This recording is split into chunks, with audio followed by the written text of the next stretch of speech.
What are you drinking? Well, this really cool detox mix I found online, actually. Kale, apple, celery, lemon, all the good stuff, you know? Would you like some? No, I got tap water. Ew. Tap water? It's not even filtered? No?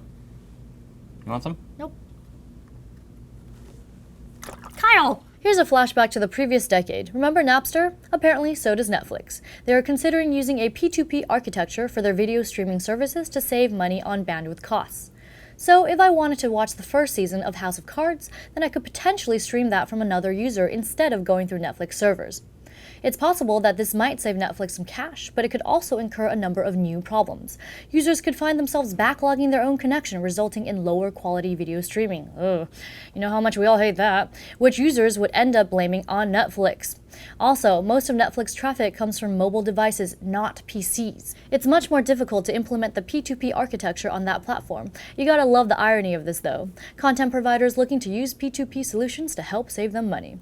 I bet the creator of Napster is shaking his fists in indignation right now. If there was a way to get internet from the Victorian-style workhouse he probably wound up in after having to pay all those fines. You will be vindicated one day, my friend. The next time someone gives you crap when another Britney Spears song crops up in your playlist, just give them a pointed look and say, I'm doing it for charity. Spotify has created a web app called Guilty Pleasures. An app that sends donations to a charity of your choice whenever you play a particularly cheesy song, making it the only time an ABBA song was played for a good cause. Sources have already reported a high volume of donations from single women in their 40s and the hard of hearing. And hell, I love charity. I just don't have enough money to go around for all the 80s hair bands that would end up on my playlists. Oh, come on, it's good workout music, okay? Just a small town girl, living in a lonely world. She took the midnight train going anywhere. Hey, come on. Here today we have another DIY combo pre-screened by Paul. That means if it doesn't work out, you can blame him for everything. Here are the parts. This combo comes in at just over $1,200 on our Newegg.com website, and it does feature a Corsair Graphite Series 600T chassis. It's also got a Gigabyte GA Z87X OC LGA 1150 motherboard, EVGA superclocked GTX 760 with 2 gigs frame buffer, 256-bit memory interface. We got a Corsair Enthusiast Series TX 750-watt power supply. We've also got an Intel Core i7 4770K, that's a Haswell CPU. Corsair Vengeance RAM, we got 8 gigs of that, 240-pin DDR3 at 1600 megahertz, and a WD Black Series hard drive. It's a 1TB 7200 RPM drive. And last but not least, we have an LG internal Super Multi-Optical drive. And those are all the parts. It's a pretty solid build, I would say, Joanne.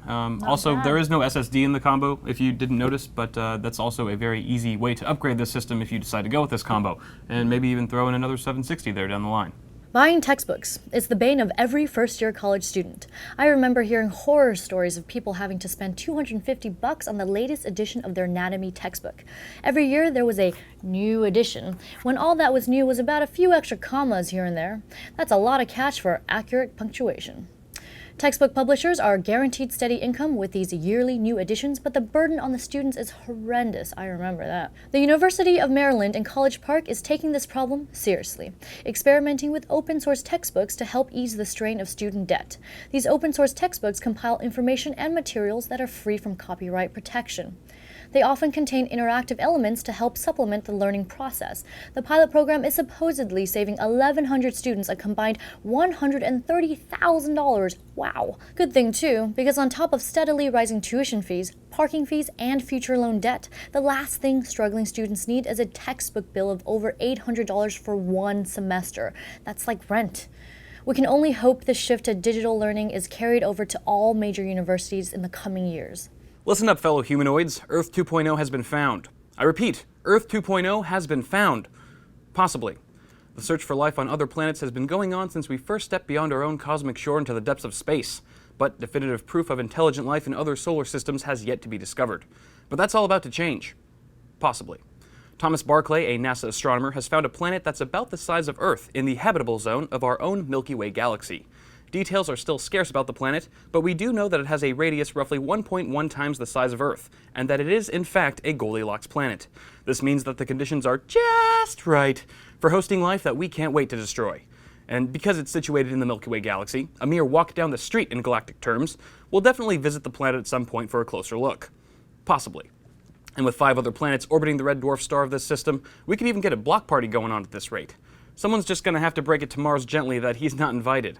I mean, the guy's already dehydrated with what little water he has left. So if he asks, we're not hosting an intergalactic kegger down here. Why can't I be Timon? Because you're Timon's the cool one. Because you're Because I'm fat? No. You want me to be Pumbaa because I'm fat? No, I want you to be Pumbaa because he's just bigger. No, not like fatter, but bigger in size, not in fat content. Whatever, Joanne. But you know what? Timon is not the cool one, okay? Timon is, he thinks he's cool, but he's actually not, and he thinks he's in charge, but he's actually just kind of following. So you're along. saying that you think you're cool, but you're not? No, I didn't say that. All right, I'll be Pumbaa. Okay, you be Pumbaa. Okay, ready? Yep. Oh, okay, I know. Let's do Hakuna Matata. Okay, let's go.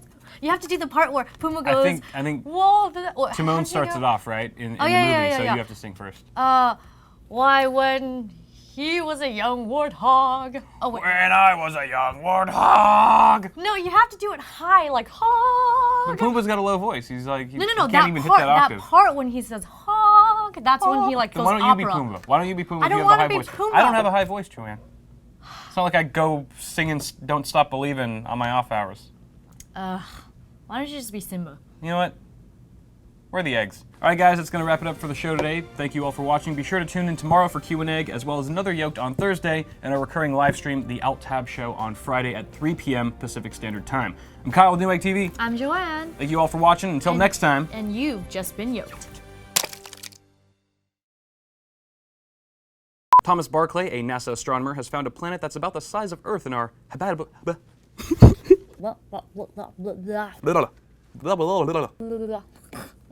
but definitive proof of intelligent life in other solar systems. We'll have a lot of bloopers for this one.